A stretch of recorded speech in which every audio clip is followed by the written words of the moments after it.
NIOS class 10 social science यानी कि SST का सिलेबस, दैट मीन्स एग्जाम में कौन से चैप्टर्स आएंगे और कौन से नहीं, मार्किंग स्कीम, कौन सा चैप्टर कितने मार्क्स में आएगा, क्वेश्चन पेपर का पैटर्न कैसा होगा, किस टाइप के क्वेश्चंस आपसे एग्जाम में पूछे जाएंगे, पूरे सिलेबस में से इंपॉर्टेंट चैप्टर्स कौन से हैं, सिर्फ आपको वही पढ़कर जाना हो। आज की इस वीडियो में मैं ये सब कुछ बताने वाला हूँ।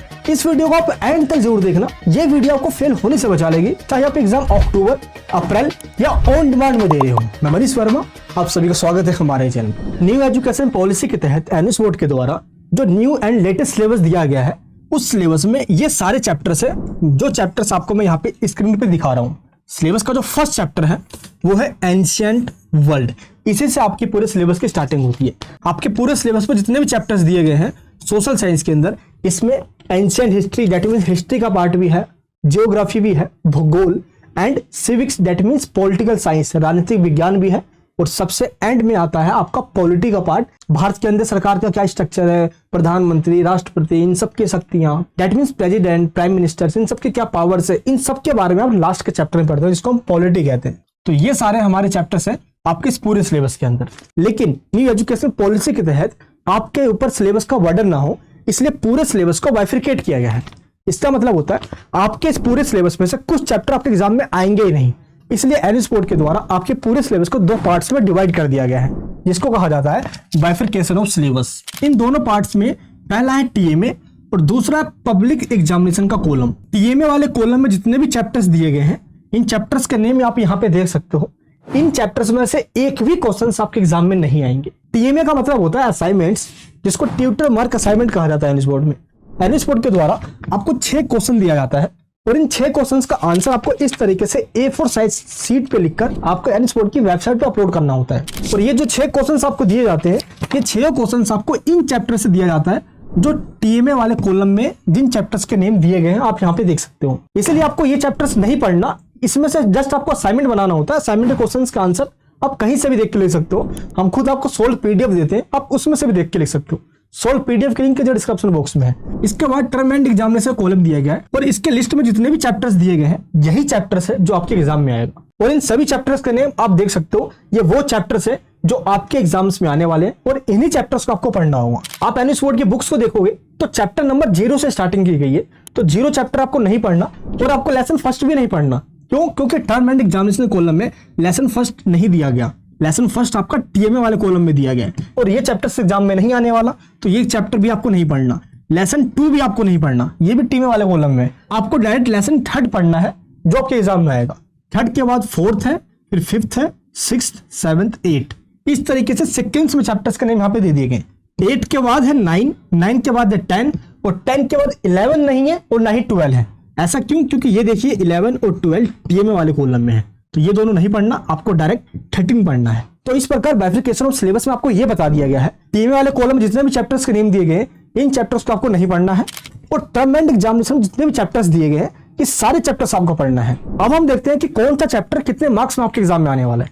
आपको अच्छी ध्यान रखना है, यहाँ पे मॉड्यूल्स के नेम दिए गए हैं। देखिए फर्स्ट मॉड्यूल है India and world through edges.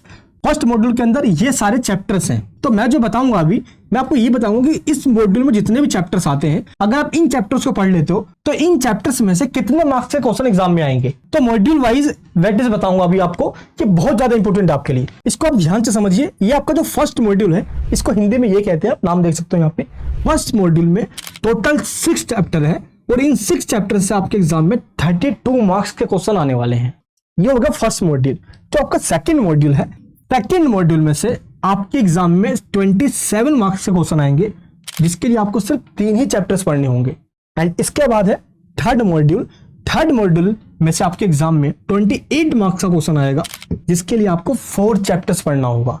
And इसके बाद है फोर्थ मॉड्यूल, और फोर्थ मॉड्यूल में से आपके एग्जाम में 13 मार्क्स का क्वेश्चन आएगा, जिसके लिए आपको सिर्फ 3 ही चैप्टर्स पढ़ना होगा। तो अब आपको यह समझ में आ गया कि कौन सा मॉड्यूल कितने मार्क्स में एग्जाम में आने वाला है। जिस मॉड्यूल से ज्यादा मार्क्स का क्वेश्चन आएगा, आपको उस मॉड्यूल पर ज्यादा फोकस करना है। जैसे कि फर्स्ट मॉड्यूल में से 32 मार्क्स का क्वेश्चन आ रहा है, तो फर्स्ट मॉड्यूल पर ज्यादा फोकस कीजिए। एंड फर्स्ट मॉड्यूल के बाद थर्ड मॉड्यूल में से 28 मार्क्स का क्वेश्चन आ रहा है, तो मार्क्स वेटेज के बेस पे आप उन मॉड्यूल पर ज्यादा फोकस कीजिए। लेकिन मैं आपको अब ये बताता हूं कि अगर आपको पास होना है और आपको जस्ट इंपॉर्टेंट चैप्टर्स पता चल जाए कि यही वो इंपॉर्टेंट चैप्टर्स, आपको सारा ना पढ़ना पड़े। अगर आप सिर्फ इंपॉर्टेंट चैप्टर्स पढ़कर जाओ तो भी आप अच्छे नंबर से पास हो जाओ। अगर आप ये जानना चाहते हो तो यहाँ पे जो रेड हाईलाइट से मैंने हाईलाइट किया हुआ है, जो रेड कलर में आपको दिख रहा है, इन दोनों मॉड्यूल्स के अगर आप इन चैप्टर्स को पढ़ लेते हो तो आपको सिर्फ 7 ही चैप्टर्स पढ़ना होगा। ये मोस्ट इंपॉर्टेंट चैप्टर्स आपके पूरे सिलेबस का। लेकिन अगर आप चाहते हो कि मेरे पास पूरा टाइम है, मैं अच्छे से पढ़ाई करना चाहता हूँ और टाइम देना चाहता हूँ, तो आप यहाँ पे जो ग्रीन हाईलाइटर से मैंने हाईलाइट किया हुआ है, इन दोनों मॉड्यूल्स को भी आपको पढ़ना होगा। दैट मीन्स इन दोनों मॉड्यूल्स में जितने भी चैप्टर्स दिए गए आपको वो भी पढ़ना होगा। और फर्स्ट मॉड्यूल है, इसमें टोटल 6 चैप्टर है, लेकिन इन 6 चैप्टर्स में से ये 3 चैप्टर्स बहुत ज्यादा इंपॉर्टेंट है, जिनको मैंने यहाँ पे हाईलाइट किया हुआ है। मैं आपको थोड़ा ब्रीफ सिलेबस बता देता हूँ कि आपको इस पूरे सिलेबस में पढ़ना क्या है। देखिए, जो आपका फर्स्ट मॉड्यूल है, इसमें आपको पढ़ना है कि भारत का इतिहास कैसा रहा है। जैसे भारत को अंग्रेजों ने गुलाम बनाया, भारत के अंदर सन 1600 में अंग्रेज आ गए थे और भारत को 1750 से लेकर 1850 के बीच में अंग्रेजों ने भारत को गुलाम बना लिया। और गुलामी का जो पूरा टाइम है, उस टाइम के पीरियड को भारत को कॉलोनियल इंडिया के नाम से जाना जाता है, या ब्रिटिश इंडिया, जब भारत के ऊपर 200 साल से ज्यादा तक अंग्रेजों ने राज किया। आखिर वो कौन सी घटनाएं थी एंड अंग्रेजों से आजाद होने के लिए भारत ने कितने सारे आंदोलन किए, उन सारे मूवमेंट्स के बारे में हम पढ़ेंगे इस वाले मॉड्यूल के अंदर। तो इस प्रकार जो आपका फर्स्ट मॉड्यूल है, ये हिस्ट्री का पार्ट है, दैट मीन्स इतिहास के बारे में इसमें पढ़ोगे आप। लेकिन जो सेकंड मॉड्यूल है वो है जियोग्राफी, दैट मीन्स भूगोल के बारे में आप पढ़ोगे, जैसे प्रकृति के बारे में, पर्यावरण के बारे में, पर्वत के बारे में। तो इसमें से कई सारे क्वेश्चन जो आएंगे वो जियोग्राफी से रिलेटेड होंगे, नेचर से रिलेटेड होंगे, इन्वायरमेंट से रिलेटेड होंगे, पॉल्यूशन से रिलेटेड होंगे। इस टाइप के क्वेश्चंस आएंगे सेकंड मॉड्यूल से। एंड इसके बाद जो थर्ड मॉड्यूल है वो है डेमोक्रेसी के ऊपर, यानी कि लोकतंत्र। लोकतंत्र का मतलब क्या होता है? Government of the people, by the people, for the people. That means जिस देश के अंदर जनता के द्वारा चुनी हुई सरकार शासन करती है। मान लो आपने वोट डाला और वोट डालने के बाद जो जीत कर आई है, अगर वो रूल कर रही है, देश को चला रही है, तो इसको डेमोक्रेसी कहा जाता है। तो डेमोक्रेसी के सामने कौन कौन सी चैलेंजेस है, क्या डेमोक्रेसी एक अच्छा रूल का तरीका है या नहीं है, इन सब चीज के बारे में आप पढ़ोगे थर्ड मॉड्यूल के अंदर। एंड जो फोर्थ मॉड्यूल है वो है कंटेम्प्रेरी इंडिया, दैट मीन्स आज के टाइम पे भारत यानी कि इंडिया और इंडिया के जो नेबर्स कंट्रीज हैं, उन कंट्रीज के साथ भारत के कैसे रिलेशंस हैं, कौन कौन से चैलेंजेस है, टेररिज्म हो गया, पॉल्यूशन हो गया, इन्वायरमेंट के कई सारे चैलेंजेस हो गए, इन सब के बारे में आप पढ़ोगे फोर्थ वाले मॉड्यूल में। तो ये आपका ब्रीफ इंट्रोडक्शन है पूरे सिलेबस का। तो एक बार आपको मैं अब ये समझा देता हूँ कि क्वेश्चन पेपर का पैटर्न क्या होगा और किस फॉर्मेट में आपको आंसर लिखना होगा। अब मैं आपको दिखाने जा रहा हूँ एक ऐसा क्वेश्चन पेपर जिसमें ये बताया गया है कि आपके एग्जाम में किस टाइप के क्वेश्चंस आएंगे और आपको आंसर कैसे देना है। सोशल साइंस में टोटल क्वेश्चंस 51 आएंगे और सारे ही क्वेश्चन करना कंपलसरी है। और कौन सा क्वेश्चन कितने मार्क्स में होगा, क्वेश्चन पेपर में ये दिया गया होगा। क्वेश्चन पेपर को 2 पार्ट्स में डिवाइड किया जाएगा, सेक्शन ए और सेक्शन बी। सेक्शन बी में जो क्वेश्चन आएंगे, इन क्वेश्चन में एमसीक्यू और ऑब्जेक्टिव टाइप क्वेश्चन होंगे। एंड जो सेक्शन बी में क्वेश्चंस आएंगे, इन क्वेश्चंस में आपको आंसर को लिखना होगा। एनयूएस बोर्ड के द्वारा ये सैंपल पेपर दिया गया है। इन क्वेश्चंस के आंसर भी एनयूएस बोर्ड ने इस सैंपल पेपर के एंड में दिया हुआ है, आप देख सकते हो। जैसे स्क्रॉल डाउन करोगे, ये देखिए यहाँ पे लिखा है मार्किंग स्कीम, इन सभी क्वेश्चंस के आंसर है। मैं जस्ट आपको समझा रहा हूँ इसमें कि क्वेश्चन कैसे आएंगे, क्योंकि आंसर तो आप इसमें से देख के भी समझ सकते हो। क्वेश्चन का पैटर्न आपको समझा दूंगा ताकि आपको सब कुछ नया नया ना लगे, आपको ऐसा लगे कि ये सारे पैटर्न्स मैं समझ चुका हूँ और आप आंसर्स भी आसानी से दे सकूं। स्टार्टिंग में 1 से लेकर 20 क्वेश्चन आएंगे एमसीक्यू टाइप्स। एमसीक्यू का मतलब होता है जिसमें आपको 4 ऑप्शन दिया जाएगा और इसमें से जो करेक्ट ऑप्शन होगा, सिर्फ उस करेक्ट ऑप्शन को आपको अपने आंसर शीट में लिखना होगा। आपको ना ही ये पूरा क्वेश्चन लिखना है और ना ही चारों ऑप्शन लिखना है। आपको सबसे पहले आंसर शीट में सेक्शन वाइज करना है और सीक्वेंस में लिखना है आपको आंसर। तो सेक्शन ए डालकर आपको यहाँ पे लिखना है आंसर 1। क्वेश्चन 1 का जो आंसर है, जैसे इस क्वेश्चन में पूछा क्या गया है, one of the following was not a reason for the decline of feudalism in Europe. इसमें यह पूछा गया है यूरोप के अंदर फ्यूडलिज्म के डिक्लाइन होने के इनमें से कौन सा रीजन नहीं था। आपसे नहीं था वो ये पूछा गया है, तो आपको बताना है रेनेसां, दैट मींस पुनर्जागरण इसका एक रीजन नहीं था। तो इसका ऑप्शन नंबर सी करेक्ट है। तो आपको क्या करना है, आंसर फर्स्ट लिख के आप सी भी लिख दोगे तो भी चलेगा, या आप चाहो तो सी के आगे जो लिखा हुआ है रेनेसां, आप इसको लिख सकते हो। हिंदी मीडियम के जो स्टूडेंट्स है, आपको मैं बता देना चाहता हूँ सारे क्वेश्चंस को हिंदी और इंग्लिश दोनों में ही बताता चलूंगा। पैटर्न बिल्कुल सेम यही होने वाला है। एक एक क्वेश्चन को मैं हिंदी में बता दूंगा जो आपको मैं समझाने वाला हूँ, क्योंकि आंसर आपको ऐसे ही देना जैसे बता रहा हूँ मैं। तो चाहे मीडियम आपका कोई सा भी हो, तो ये है आपका आपका फर्स्ट क्वेश्चन। आंसर कैसे लिखना है आपको मैंने ये बता दिया है। ऐसे ही आपका सेकंड क्वेश्चन भी आएगा, लेकिन खुशी की बात यह है कि आपको इन क्वेश्चंस के अंदर और में ऑप्शन दिया जाएगा। सेकंड क्वेश्चन में मान लो फर्स्ट ऑप्शन नहीं आता तो आप सेकंड ऑप्शन कर लीजिए, आपके पास चॉइस होगा, ये दोनों में से कोई आपको एक करना होगा। क्वेश्चन नंबर थर्ड भी इस तरीके से एमसीक्यू क्वेश्चन में आएंगे। इसी एमसीक्यू टाइप्स के क्वेश्चन में मैप्स के भी क्वेश्चन आएंगे। कैसे क्वेश्चन होंगे वो देखिए, यहाँ पे आपको एक क्वेश्चन दिया गया है, in the given map outline identify the mountain peak mark at A and located in greater Himalaya. आपसे कहा गया है कि इस पूरे मैप के अंदर यहाँ पे एक मार्क किया गया है ए, आपको बताना है कि यहाँ पे क्या है, क्या कंचनजंगा है, माउंट एवरेस्ट है, नंदा देवी है या नगा पर्वत है। तो इन चारों में से यहाँ पे माउंट एवरेस्ट है। आपको अपने आंसर शीट में क्या लिखना है, आंसर नंबर 8 का ऑप्शन बी इज करेक्ट। बस आपको इतना ही लिख देना है, आपको मार्क्स मिल जाएगा, क्योंकि सब कुछ लिखने का टाइम नहीं होता। क्वेश्चन नंबर 9 में भी मैप्स के क्वेश्चन दिए गए। इसमें आपको 2 रिवर्स बताना है। ये देखिए यहाँ पे ये मैप है और आपको बताना है इसके अंदर कि जो वेस्टर्न घाट्स है इसमें कौन से 2 रिवर्स बहते हैं या 2 रिवर्स है, आपको बताना है इसके अंदर। ये देखिए पूरा वेस्टर्न घाट है हमारा, यहाँ पे बहते हैं नर्मदा एंड ताप्ती। तो ऑप्शन डी इज करेक्ट। ये देखिए 10 क्वेश्चन में जो मैप बेस्ड है, देखिए इसमें आपसे क्या कहा जा रहा है कि ये मैप है, आपको बताना है जहाँ पे ए लिखा हुआ है यहाँ पे क्या आएगा। 4 ऑप्शन आपको दे दिया गया है। तो यहाँ पे आप जियोग्राफी में पढ़ोगे ये सारी चीजें। यहाँ पे एक हिल्स है जिसका नाम है महेंद्रगिरी हिल्स, तो ऑप्शन बी इज करेक्ट। जब आप चैप्टर्स पढ़ोगे तो उन चैप्टर्स के बीच में ये सब कुछ आता है, तभी आप इनका आंसर दे पाओगे। अभी तो आपको मैं बता देता हूँ कि यहाँ पे क्या क्या आएगा। क्वेश्चन नंबर 11 जो है ये भी मैप वाला क्वेश्चन है। अब यहाँ पे आपसे कहा गया है कि यहाँ पे एक एम लिखा हुआ है, ये देखिए ये रहा एम। अब इस एम वाले पोर्शन में या एम वाले जगह पर क्या आएगा, ये 4 ऑप्शन आपको दिए गए। ये जो आपको एम वाला जगह दिख रहा है यहाँ पे अरावली रेंज है, तो option number B is correct. आपको यहाँ पे बी लिख देना है अपने आंसर शीट के अंदर। 1 से लेके 20 तक के क्वेश्चंस में देखिए एमसीक्यू टाइप भी क्वेश्चंस आ गए, मैप बेस्ड भी क्वेश्चंस आएंगे एंड इसके बाद फिल इन द ब्लैंक्स वाले क्वेश्चंस भी आएंगे। ये देखिए आपको एक लाइन दिया गया है और आपसे कहा जा रहा है कि ये जो आपको ब्लैंक दिया गया है डैश, यहाँ पे क्या आएगा। कुछ क्वेश्चन को रीड कीजिए पहले तो। द नंबर ऑफ जजेस in the high court is determined by the, इसके द्वारा ये डिसाइड किया जाता है कि हाई कोर्ट में कितने जज होंगे। Chief justice of India, governor of the concern state, president of India, governor and chief justice of India. तो आपको बताना है option C is correct, president of India. Bharat के राष्ट्रपति के द्वारा यह डिसाइड किया जाता है कि हाई कोर्ट में कितने जज होंगे। तो यहाँ आंसर 12 लिखकर ऑप्शन सी लिखकर इसके आगे जो लिखा है इसको लिख देना है, बस करेक्ट आंसर हो गया। ये आपको सारे ऑप्शन नहीं लिखने अपने आंसर शीट के अंदर एग्जामिनेशन में। अगर आपको ये नहीं आता तो ऑप्शन सेकंड भी आप कर सकते हो। ऑप्शन सेकंड में ये कहा गया है कि जो देश की लेजिस्लेटिव असेंबली है, जैसे कि लोकसभा, राज्यसभा, आपने इनका नाम सुना होगा, जहां से कानून बनते हैं पूरे देश के लिए, तो इसके अंदर कितने मेंबर्स मैक्सिमम हो सकते हैं और कितने मिनिमम, इससे कम नहीं होने चाहिए, ना इससे ज्यादा होना चाहिए। मैक्सिमम मेंबर्स तो यहाँ पे बता दिया गया है 500 से ज्यादा नहीं, लेकिन कितने से कम नहीं होना चाहिए, आपको बताना है 60 से कम नहीं होना चाहिए। ये इसका करेक्ट ऑप्शन है। तो इस टाइप के क्वेश्चन आएंगे आपके 1 से लेकर 20 तक के क्वेश्चन में। 21 से जो क्वेश्चन आएंगे ये 2 नंबर के क्वेश्चन होंगे, क्योंकि इससे पहले के 1 से लेकर 20 तक के सारे क्वेश्चन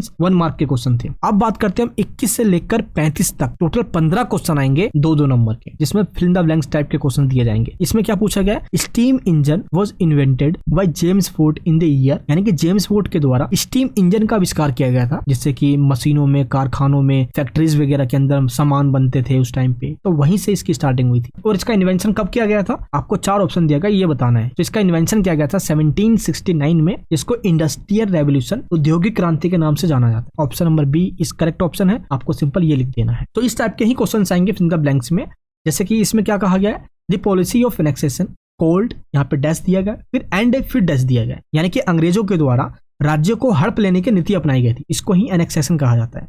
अब राज्य को हड़पने की जो नीति थी वो 2 टाइप्स की नीति थी, पहला डॉक्ट्राइन ऑफ लैप्स एंड दूसरा था सब्सिडरी अलायंस। तो इसका option number B is correct answer है, आपको इसको ही अपने आंसर शीट में लिख देना है। 23 जो क्वेश्चन है इसमें आपको 3 ऑप्शन दिए गए हैं और आपको कोई 2 करना है। अब देखिए इसमें मजे की बात क्या है, यहाँ पे डैश दिया गया है और आपको पूरा एक लाइन दिया गया है और यहाँ पे 3 ऑप्शन है, आपको बताना है कि इन तीनों में से कौन सा सही ऑप्शन है जो यहाँ पर आएगा। तो इन सभी का आंसर आपको मिल जाएंगे असेंबली पेपर के एंड में, ये आप देख सकते हो 23 का आंसर। वैसे ही सेम यहाँ पे भी है, ये देखिए यहाँ पे एक है दिया गया आपसे एक लाइन और यहाँ पे आपको ईयर्स दे दिए गए, जो ईयर्स इसका ठीक होगा आपको इसमें लिख देना होगा। इसमें आप तुक्का भी लगा सकते हो, गैस कर सकते हो, एलिमिनेट कर सकते हो, बहुत अच्छा ऑप्शन आपके पास है, बहुत इजी क्वेश्चन पेपर है और सेक्शन ए के क्वेश्चंस आपको अच्छे से करना है, यही क्वेश्चंस आपको एग्जाम में पास भी करवा देंगे। 24 जो क्वेश्चन होगा ये देखिए इस तरीके से fill in the blanks question है, सेम आपको इस तरीके से देना होगा आंसर इसमें से ढूंढकर। फिल इन द ब्लैंक्स के अलावा इसके अंदर 1 वर्ड के भी क्वेश्चन आएंगे, जैसे आपको कहा जाएगा कि इन चारों ऑप्शन में से किसी 2 का आप आंसर लिख कर दीजिए। अब यहाँ पे आपको 4 ऑप्शन में से चूज नहीं करना, 1 वर्ड में आपको आंसर देना है। कैसे, देखिए यहाँ पे लिखा हुआ है what is the minimum age for the election to the post of governor, यानी कि गवर्नर के पोस्ट के लिए मिनिमम एज क्या है। अब आपको इसका एज बताना है तो आपको सिंपल लिख देना है, जैसे गवर्नर की जो मिनिमम एज है वो 35 होनी चाहिए, बस 35 लिख दीजिए। जैसे सेकंड ऑप्शन में पूछा गया what is the tenure of members of Vidhan Parishad. जैसे विधान परिषद उन राज्यों में होते हैं जो बड़े राज्य हैं, एक स्टेट में कानून बनाने का काम करती है विधान परिषद और विधानसभा। तो आपसे पूछा गया है कि जो विधान परिषद के मेंबर्स होते हैं वो कितने सालों तक के लिए चुने जाते हैं, तो आपको सिंपल बता देना है इसमें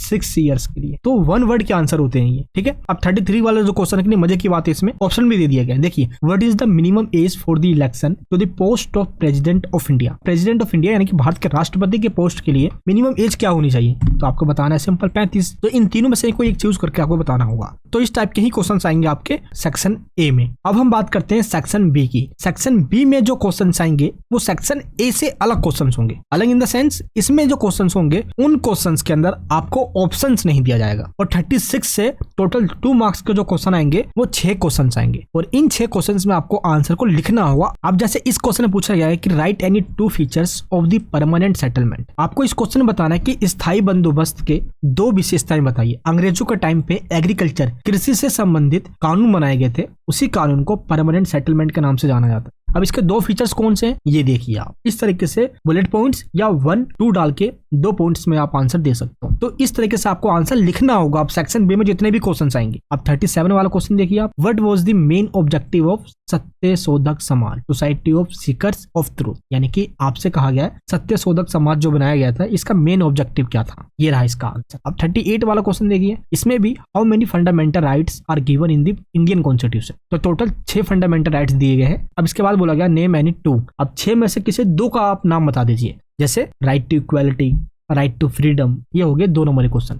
अब चाहे हिंदी मीडियम में हो इंग्लिश मीडियम में हो, मैं आपको बस पैटर्न समझा रहा हूँ। आंसर आप जिस भी मीडियम में एग्जाम में दोगे उस मीडियम में आपको अपनी प्रिपरेशन करनी होगी। बाकी आपके पास ऑप्शन होता है, अगर आपने हिंदी मीडियम लिया है तो इंग्लिश मीडियम में भी अपना एग्जाम दे सकते हो, अगर आपने इंग्लिश मीडियम लिया है तो हिंदी मीडियम में भी आप अपना एग्जाम दे सकते हो। अब क्वेश्चन नंबर जो 39 है इसमें भी देखिए आपको क्वेश्चन दिया गया है प्रेशर ग्रुप्स क्या होता है, आपको इसके बारे में बताना है। तो आपको आंसर इस तरीके से एक्सप्लेन करना होगा। अब जो क्वेश्चन नंबर जो 42 है, यहाँ से आपका 3 नंबर का क्वेश्चन स्टार्ट हो जाता है। 3 नंबर का क्वेश्चन 3 पॉइंट्स लिखते हो तो आपको मार्क्स मिल जाएगा। 42 क्वेश्चन में आपसे पूछा गया है कि what were the motives behind the introduction of English education in India. अंग्रेजों के द्वारा जो इंग्लिश एजुकेशन की शुरुआत की गई भारत के अंदर, इसके पीछे का मकसद क्या था अंग्रेजों का, ये आपको बताना है 3 पॉइंट्स में। देखो अंग्रेज तो यही चाहते थे कि इंडियंस दिखने में इंडियन हो, रंग सूरत वेशभूषा उनका पहनावा इन सबसे इंडियन लगे, लेकिन उनकी मानसिकता उनकी जो मेंटलिटी है वो हम इतनी चेंज कर देंगे इंग्लिश एजुकेशन दे देकर कि उनकी पूरी मेंटलिटी ही अंग्रेजों की जैसी हो जाएगी। उनके खून में अंग्रेजों का एजुकेशन दौड़ेगा, इंग्लिश एजुकेशन। तो इसके पीछे का मकसद ये था। बाकी इसका आंसर आप देख सकते हो इसमें साफ लिख दिया गया है। 3 नंबर के जो क्वेश्चन आएंगे वो टोटल 6 क्वेश्चन आएंगे। 4 मार्क्स के क्वेश्चन में आपसे मैप वर्क के भी क्वेश्चन पूछे जाएंगे, ये ध्यान रखना है आपको। ये देखिए ऑप्शन दिया गया है। अब इस मैप वाले क्वेश्चन का आंसर क्या है ये देखिए आप यहाँ पे देख सकते हो। इस पोर्शन में आपको मैप्स के आंसर लिख देना है। एंड 49 वाला जो क्वेश्चन होगा ये भी मैप वाला ही क्वेश्चन होगा। एंड इस मैप का भी क्वेश्चन का आंसर क्या है ये आप देख सकते हो। इस मैप के अंदर टोटल फिल करके बता दिया गया है कि किस पोर्शन में क्या आने वाला है। ये सारे ऑप्शन आपके ये जो क्वेश्चन दिए गए इनमें से ही लिया गया है। तो 4 मार्क्स के 2 क्वेश्चन आएंगे। एंड इसके बाद जो आता है 6 नंबर का भी 2 क्वेश्चन ही आएगा। 4 नंबर में 4 पॉइंट्स, 6 नंबर में 6 पॉइंट्स में आपको आंसर देना होगा। जितने नंबर का क्वेश्चन है उतने ही पॉइंट्स में आपको आंसर देना होगा। तो इस टाइप के आपके क्वेश्चन एग्जाम में आएंगे और आपको आंसर इस तरीके से लिख कर देना होगा जैसे आपको मैंने समझा दिया है। मार्किंग स्कीम के अंदर आप आंसर को एक बार देख लेना ताकि आपका रिविजन हो जाए। इस क्वेश्चन में से कुछ क्वेश्चन आ भी सकते हैं या तो क्वेश्चन घुमा कर देंगे, लेकिन पैटर्न तो आपको समझ में आ गया कि आपको एग्जाम में आंसर कैसे देना है। आई होप आपको अब ये समझ में आ गया होगा कि क्वेश्चन पेपर कैसा बनकर आएगा और किस टाइप के क्वेश्चंस होंगे और आपको आंसर कैसा देना होगा। क्वेश्चन पेपर का पैटर्न एनालाइज करने के बाद अब हमें ये तो समझ में आ गया क्वेश्चन पेपर को 2 पार्ट्स में डिवाइड किया जाएगा, पार्ट ए और पार्ट बी। पार्ट ए में जितने भी क्वेश्चंस आएंगे वो सारे क्वेश्चंस एमसीक्यू टाइप्स होंगे या ऑब्जेक्टिव टाइप क्वेश्चंस होंगे, जैसे fill in the blanks, complete the sentence, true and false, read the passage, कुछ इस टाइप के क्वेश्चंस होंगे, मैच द फॉलोइंग वाले। तो ये बहुत इजी होता है, आप पार्ट ए में ही पास हो जाओगे। पार्ट ए से ठीक अपोजिट होगा आपका पार्ट बी, जिसमें आपको एक्सप्लेनेशन, डेफिनेशन ये सभी चीजें लिखनी होगी। सोशल साइंस का क्वेश्चन पेपर 100 मार्क्स का आएगा। 100 में से 20 मार्क्स टीमों को दे दिया जाता है। तो क्वेश्चन पेपर में जो आपको 100 मार्क्स दिख रहा है वो एक्चुअल में 80 मार्क्स ही है, ये आपको ध्यान रखना है। 80 + 20 हो जाता है आपका 100, और 100 में से पास होने के लिए आपको चाहिए 33 मार्क्स सोशल साइंस में पास होने के लिए। अगर आपके 33 मार्क्स आ जाते हैं तो आप पास हो जाओगे। और जो आपको मैंने इंपॉर्टेंट चैप्टर्स बताया यहाँ पे हाईलाइट कर अगर आप इन चैप्टर्स को भी पढ़ लेते हो तो आप आसानी से पास का अच्छे मार्क्स लेकर आ जाओगे। और जैसे अभी आपको मैं यहाँ पे समझा रहा हूँ सेम इसी तरीके से पिछले 10 सालों से एनएस बोर्ड के स्टूडेंट्स को पास करवाता आ रहा हूँ। इस तरीके से ऑनलाइन क्लासेस देकर एग्जाम में कैसे क्वेश्चन आएंगे, पूरा सिलेबस समझाता हूँ, पूरा चैप्टर समझाता हूँ। बूस्टर में रिकॉर्डेड एंड प्रीमियम में लाइव क्लासेस मिलती है आप सभी को, और क्लासेस बहुत प्रीमियम होती है। तो लिंक है डिस्क्रिप्शन बॉक्स में, क्लासेस में ज्वाइन हो सकते हो। बाकी आपको मैंने मोस्ट इंपोर्टेंट क्वेश्चंस की लिंक दी है, जिसमें इंपोर्टेंट क्वेश्चंस विद आंसर के साथ दिए गए हैं। अगर आप इस नोट्स को ही पढ़ लेते हो तो आपको कुछ और पढ़ने की जरूरत नहीं पड़ती है। नोट्स को डाउनलोड कर लीजिए आप, सोल्व प्रैक्टिकल, सोल्व असाइनमेंट, इन सब की पीडीएफ के लिंक डिस्क्रिप्शन बॉक्स में, आप वहां से इसको डाउनलोड कर सकते हो। ये वीडियो आपको कैसे लगी नीचे कमेंट बॉक्स में बताना, और इस वीडियो को सभी जगह शेयर जरूर कर देना। चैनल पे नए हो तो प्लीज चैनल को सब्सक्राइब कीजिए। मैं मिलूंगा आपसे नेक्स्ट वीडियो के अंदर। अपना प्यार और सपोर्ट बनाए रखना। जय हिंद, जय भारत।